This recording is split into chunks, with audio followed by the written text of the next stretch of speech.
बिना शर्त नियोजित शिक्षक को राज्यकर्मी का दर्जा दीजिए, क्योंकि उनकी भी नियुक्ति नीतीश कुमार जी के मुख्यमंत्री काल में ही हुआ है। उसके बाद आप डिपार्टमेंटल परीक्षा लीजिए या बीपीएससी से ही लेना है तो उनका अलग से परीक्षा लीजिए नियोजित शिक्षक का।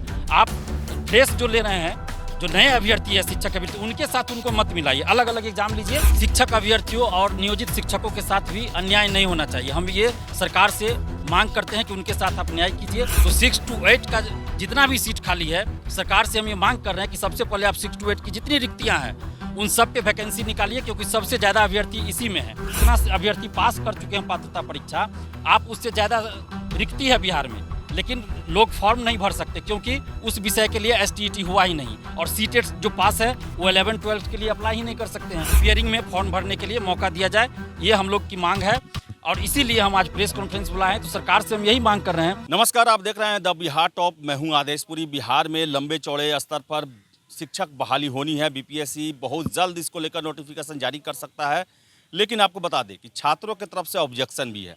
6ठी से 8वीं कक्षा तक के लिए सीट का व्यवस्था नहीं किया गया है। इसके साथ साथ बहुत सारे ऐसे कैंडिडेट हैं जो कि अपीयरिंग है और वो फॉर्म फिलअप नहीं कर सकते हैं। ऐसे में छात्र नेता दिलीप ने मांगे रखी हैं कुछ सरकार से। नियोजित शिक्षक और जो जनरल अभ्यर्थी हैं उनका अलग अलग परीक्षा कराने को लेकर भी चलिए सुनते हैं क्या कहा छात्र नेता दिलीप ने। सरकार का कहना है कि गुणवत्तापूर्ण शिक्षा के लिए हम ये कर रहे हैं, तो हम लोग उसका स्वागत करते हैं। गुणवत्तापूर्ण शिक्षा की मांग हम भी लंबे समय से कर रहे थे, पिछले 4-5 सालों से कर रहे थे, लेकिन शिक्षक अभ्यर्थियों और नियोजित शिक्षकों के साथ भी अन्याय नहीं होना चाहिए। हम ये सरकार से मांग करते हैं कि उनके साथ आप न्याय कीजिए। और 6 to 8 के लिए जो सीट नहीं दिया गया है, रिक्ति ही नहीं आई है और सबसे ज़्यादा अभ्यर्थी 6 to 8 के ही हैं। सीटेट जो पास किए हैं वो 6 to 8 तक ही भर सकते हैं, 1 to 5 या 6 to 8। 11-12 के लिए नहीं भर सकते, 9-10 के लिए फॉर्म ही नहीं भर सकते। और जो बीएड किए हुए हैं वो भी अभी कंफर्म नहीं है कि 1 to 5 में वो क्वालिफाई कर जाते हैं तो उनको नौकरी मिलेगी कि नहीं मिलेगी, क्योंकि सुप्रीम कोर्ट में केस चल रहा है। जो बीएड पास है उनको अलाउ किया जाएगा या नहीं। अभी तक है कि डीएलएड वाले ही 1 to 5 में जा सकते। तो ऐसी परिस्थिति में जो बीएड किए हुए हैं, वर्षों से पात्रता परीक्षा पास किए हुए हैं, तो वो लोग कहाँ जाएंगे? वो फॉर्म भर भी देंगे तो सरकार क्या गारंटी देगी कि 1 to 5 में उनका सिलेक्शन होगा और उनको जॉब मिलेगी, क्योंकि सुप्रीम कोर्ट में केस चल रहा है। तो 6 to 8 का जितना भी सीट खाली है, सरकार से हम ये मांग कर रहे हैं कि सबसे पहले आप 6 to 8 की जितनी रिक्तियां हैं उन सब पे वैकेंसी निकालिए, क्योंकि सबसे ज़्यादा अभ्यर्थी इसी में है।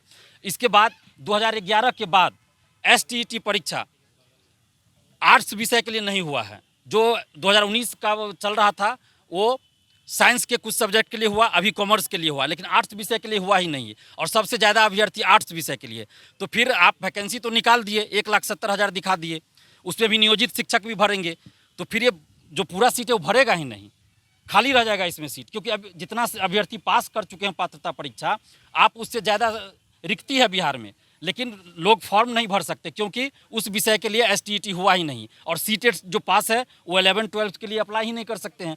तो ऐसी परिस्थिति में सरकार को ये सोचना चाहिए कि क्या रास्ता निकाला जाए कि अभ्यर्थी फॉर्म भर सके। और इसके अलावे जो अपीयरिंग वाली बात है, बहुत सारे स्टूडेंट्स का कहना है कि वो पात्रता परीक्षा पास कर चुके हैं, सीटेट पास कर चुके हैं, उनका बीएड का रिजल्ट आने वाला है, किन्हीं का जुलाई में, किन्हीं का जून में, तो उनको भी मौका दिया जाए, अपीयरिंग में फॉर्म भरने के लिए मौका दिया जाए। ये हम लोग की मांग है और इसीलिए हम आज प्रेस कॉन्फ्रेंस बुलाए हैं। तो सरकार से हम यही मांग कर रहे हैं कि आप इस पर ध्यान दीजिए और ज़्यादा से ज़्यादा अभ्यर्थियों को मौका मिले शिक्षक बहाली में। चूँकि हर साल तो शिक्षक बहाली आती नहीं है, तो इसलिए आप ऐसा रास्ता निकालिए कि ज़्यादा से ज़्यादा शिक्षक अभ्यर्थी फॉर्म भर सके और गुणवत्तापूर्ण शिक्षा के लिए अग्रसर हो सके, शिक्षा विभाग भी अग्रसर हो सके, बिहार सरकार अग्रसर हो सके और शिक्षक भी हो सके। और एक और पॉइंट है कि नियोजित शिक्षक जो 4 लाख है लगभग, और जो नए अभ्यर्थी शिक्षक अभ्यर्थी, दोनों को आप एक साथ परीक्षा ले रहे हैं, जो कि कहीं से उचित नहीं है। आपको दोनों का अलग अलग परीक्षा लेना चाहिए। अगर नियोजित शिक्षक को आपको लेना है परीक्षा राज्यकर्मी का दर्जा देने के लिए, आप कह रहे हैं, हम तो मांग कर रहे हैं कि आप बिना शर्त नियोजित शिक्षक को राज्यकर्मी का दर्जा दीजिए, क्योंकि उनकी भी नियुक्ति नीतीश कुमार जी के मुख्यमंत्री काल में ही हुआ है, किसी और के काल में नहीं हुआ है। तो आप उनको बिना शर्त राज्यकर्मी का दर्जा दीजिए और उसके बाद आप डिपार्टमेंटल परीक्षा लीजिए या बीपीएससी से ही लेना है तो उनका अलग से परीक्षा लीजिए नियोजित शिक्षक का।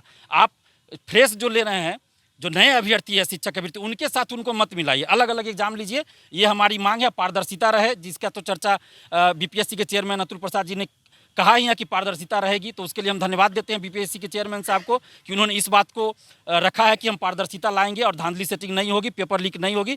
तो इसके लिए हम धन्यवाद देते हैं अतुल प्रसाद जी को। साथ ही नीतीश कुमार जी से ये मांग कर रहे हैं, तेजस्वी यादव जी से मांग कर रहे हैं, जब आप बिहार में 10 लाख 20 लाख नौकरी की बात कर रहे हैं, तो आप इस तरह की वैकेंसी निकाल रहे हैं जिसमें कि अभ्यर्थी फॉर्म ही नहीं भर पाएंगे, तो आधा से ज़्यादा सीट तो खाली रह जाएगा, तो फिर नौकरी किन को मिलेगी। तो इसलिए आप इस पर ध्यान दीजिए। 6 to 8 का आप जितना भी रिक्ति है उस पर वैकेंसी निकालिए, नियोजित शिक्षक के लिए अलग और फ्रेश जो अभ्यर्थी हैं शिक्षक अभ्यर्थी उनके लिए अलग एग्जाम लीजिए, यही हमारी मांग है। तो जैसा कि आपने सुना कि साफ कहना है कि सरकार ध्यान दे, जो अपीयरिंग के कैंडिडेट हैं उनको लेकर 6 से 8वीं कक्षा तक जो अभ्यर्थी हैं उनको लेकर बड़ी संख्या में उन छात्रों की तादाद है, सीटें भी खाली है, लेकिन उस पर सीट की घोषणा नहीं की गई है। इसके साथ साथ नियोजित और जो नए अभ्यर्थी हैं उन लोगों का अलग अलग परीक्षा लिया जाए, इसको लेकर भी छात्र नेता ने मांगे रखी हैं। तो फिलहाल इस वीडियो में इतना ही। वीडियो पसंद आया लाइक शेयर करें, हमारे चैनल द बिहार टॉप को सब्सक्राइब जरूर कर लें। धन्यवाद।